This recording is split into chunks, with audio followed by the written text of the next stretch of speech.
Welcome to this very special episode of KTV as we round out the year that was 2019. Joe Delarone along with Gene Dibo. Joe, you slapped together a list of, I think, about 20 different items that you said you would like to talk about, kind of important during the year. How did you come up with, what was the criteria for putting this list together? Number one, what was important to the community? Look at the headlines from the local papers, the local media, looking through our press releases, and just basically talk around the kitchen table. It was a busy year. Okay. Some of it good, some of it rough, and we have to address all of it. So we may as well get down to it. A difficult year at times was 2019. Speaking of difficult, one of those things was the key word is asbestos. And that one certainly blew up in the early summer as it was discovered that pieces were found in some of the landfill, and especially in Lot 206 area. Right. There were plenty of meetings. As a matter of fact, I guess MCK took it seriously enough that they brought in a world expert on asbestos at a special community meeting that was held. And over time now, much of the initial scare has been taken care of. You hear that word asbestos and automatically you think the worst, but this situation, as bad as it was or is, they're cleaning it up now. The doctors came in to kind of settle everything down and tell people like what it's really about. And I think that really did help. I was at that meeting. As a matter of fact, I chaired that meeting, and a lot of the same questions came up, and there was some anger there. How come we didn't know? What does this mean? But as time has gone on, it looks like it is, like you say, being addressed. It's not as bad as it could have been. There is still a final report that has to come out, and more will be happening in 2020. Right now the ground is frozen. Things are best left alone at this time. All right, let's move along to S3, Canada's legislation, which potentially opens the door for about 60,000 extra community members here in Kahnawà. Yeah, and over the past couple of years, we knew this legislation was coming, and Kahnawà Sky Deer, who holds the heritage portfolio, which includes what used to be the membership portfolio, did a lot of work, not only here, but across the Iroquois caucus, and invited tons of people to talk about this and get the word out. As a matter of fact, if you look at last week's, it was this week, there was an article in the paper talking about the potential impacts of S3. And a lot of communities still aren't feeling the effects yet, but you can see, that the wave is coming.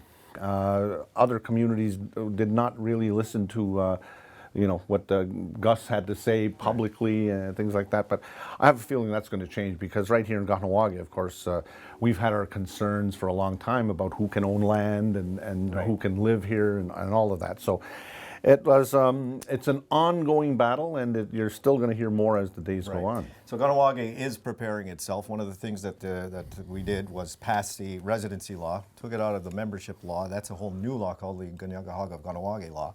Residency law and the registry. We now have a registrar again.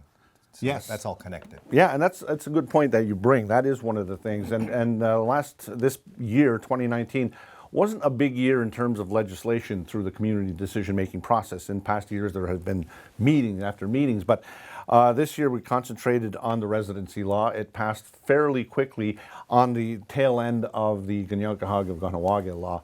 So one of the good things that came of it, because people do think that it's all about exclusion, but there's also people who need to be included, and there was no mechanism for them to come back. So in early September, the application process came back, as people now have been able to apply to get back in, those who meet, of course, the criteria. How long were they waiting? Close to 12 years? Oh, it's been 2007 is when the Council of Elders was suspended, and it took until the law had to change, actually, in order to get this process moving again. So that was a big thing this year. Yeah, we're welcoming people back. The year of Indigenous languages, according to the United Nations, and we had our year of celebrations here as well. And it's funny that it is the UN year at the same time that it's the 20th anniversary of the Kahnawà language law, and the 10th anniversary of the vision statement, which is really a lot about language, culture, and how we're going to be in the year 20 26, I believe it was. So it's 10 years. So yeah. Something like that. Yeah. Anyway, we're at the halfway point.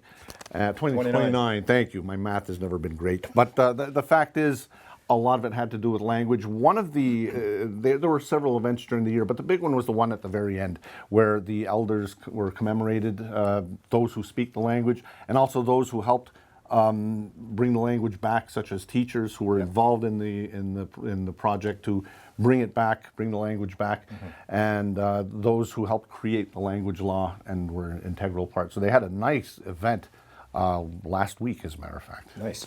All right, we have a few minutes left and a lot on this list, so I'll let you pick and choose. Yeah, well, let's quickly mention housing was a big event, big problem a couple of years ago.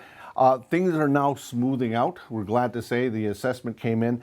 We're on a much better path here in Kahnawà. I think it's much more consistent, and we haven't heard very many complaints this year. All right, that's great. One thing that was strange this election cycle is that we've had 2 by-elections within 6 months of each other, I think, or less. That's never happened. Yeah. We've never had that before. The first one was because Lloyd Phillips left as a council chief to go on to be the Commissioner of Public Safety, and good for him. Yep. That opened the door for Frankie Fefa McCumber to be elected as a council chief, and then Carl Horn resigned. And that was in September of this year, and then Cody Dybo was elected. And so there has to be some shuffling of portfolios and things like that. And but that's never happened before, so it's unprecedented. Something controversial was and you wouldn't think it would be, the Cultural Center Theatre Museum building. Who'd have thunk it? Yeah. You're absolutely right.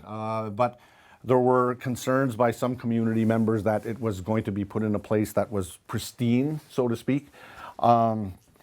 Well, the community did decide on it after some give and take, and there was a little bit of a referendum that took place, and most people were in support of the site that was chosen. And it looks like at some point this year, there probably will be some breaking of ground for the new multi-purpose building, and it will be housing the cultural center and the theater. Every year we lose community members. This year, no exception, of course.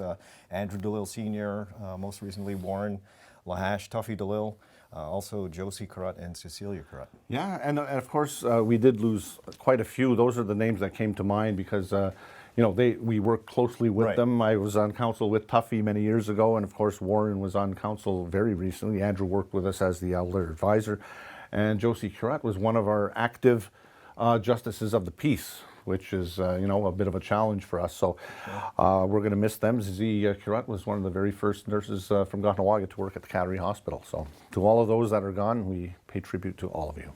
President's Cup was in Kahnawà this past summer. Talk about some good news, and it was really an exciting, well-run tournament.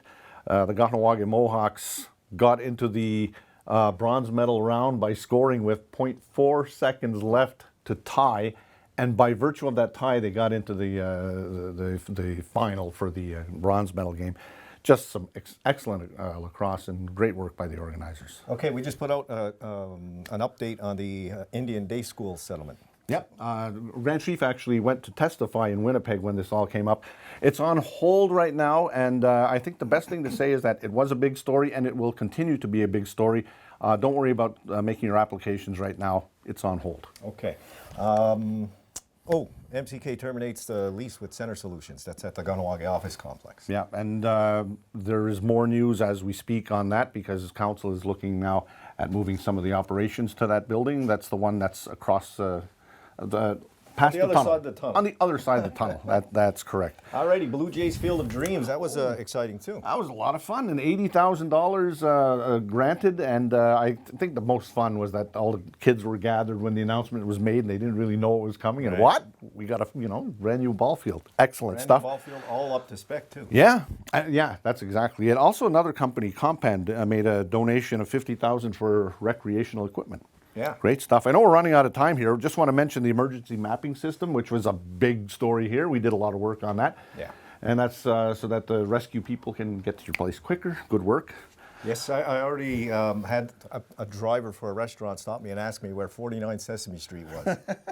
And just a couple of seconds left on the show here. The Hotaraja Cross went to Ireland. as part of the exchange, the Mohawk Irish Exchange.